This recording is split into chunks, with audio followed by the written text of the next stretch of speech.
Okay, so you signed up to be an attendant for an event that you're running, whether it's a backyard party or a school event, a church event, a college event, whatever it might be. You're the attendant that's on duty for either a bounce house or a combo. Here we have a combo to show you. Same rules apply with a bounce house. So we're going to show you this combo and just go over some rules. So first of all, you should be 16 years or older per the state of Pennsylvania in order to be qualified to become, a attendant or a volunteer watching the inflatable. So with that said, your eyes should always be on what's going on inside the unit. So you would stand at the entrance here and you'd be able to see everything going on inside the unit as well as what's going on in the slide in this particular unit.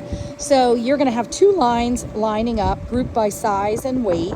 You're going to allow 6 to 8 kids in at a time on any bounce house or combo.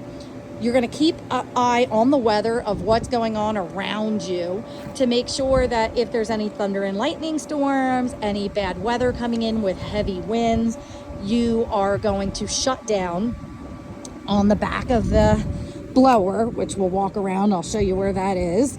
So you'll walk around the back of the unit. You'll tell the kids, hold the line. You'll come around, and on the blower, you're going to come around and hit this switch, and then just switch that off. And then it'll deflate. And then at that point, you're going to check weather.com or some weather app to see what your wind speed is, or if there's a thunderstorm, obviously you'll be able to tell when it's safe to go back on. When in doubt, give our office a call, 717-650-7657. Each inflatable should not allow anybody with visible injuries, sprains, breaks, heart issues, pregnancy. You have the right to refuse service. You, as the attendant, have the right to refuse service if you feel that someone is too impaired or has one of those medical conditions where it becomes risky for them to go on. That includes sprains and strains and all kinds of things like that. You also have an obligation to make sure that there is no horseplay, wrestling, flips, or anything that creates a risk to other people within the unit. Keep in mind, you have, 6 to 8 kids in there. If you're allowing someone to flip in there, they're potentially going to not only hurt themselves, but they could potentially hurt other kids around them. So you just can't tolerate it.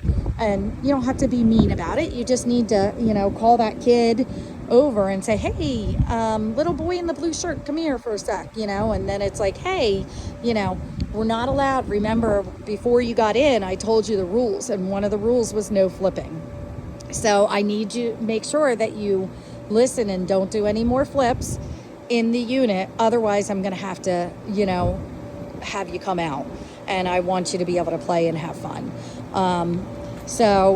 Definitely, kids are kids. You're the one in charge. You're the lifeguard of the unit. Make sure that you're making sure that they're playing safe. That's our biggest thing. We want them to have fun. We want them to have a good time. There's so much fun stuff that they can do within the inflatables, with jumping and playing with their friends, and watch me jump as high and touch the ceiling. There's all kinds of fun stuff that they can do. It's not necessary for them to be flipping and kicking and wrestling each other and trying to flip down the slide. It's just not allowed for the safety of it. Now, here's a great example. So I did actually take this video during some winds. We're getting about 15 mile per hour wind. So if you notice, while I was just shooting this video, that unit just moved some, even though it has anchoring with sandbags. At this point, I'd be calling out to the kids, okay, everybody out of the inflatable. Come on, hurry on now, everybody out of the inflatable. And then they'd line up out of the inflatable, and what would I do? I would go right to the back and power it down. And that inflatable would stay down until I deemed it okay for them to go back on. And that's with me utilizing an app to look at what the miles per hour is, but then also some common sense. I'm going to look around at what the trees are doing. I'm going to look at how the unit is getting any kind of movement. whether or not I think it's, safe for them to jump back on. And when in doubt, I'm going to call the office at 717-650-7657, and I'm going to get them involved in making that decision, which is obviously the safest option. Thank you so much. Have a great day and have a great event.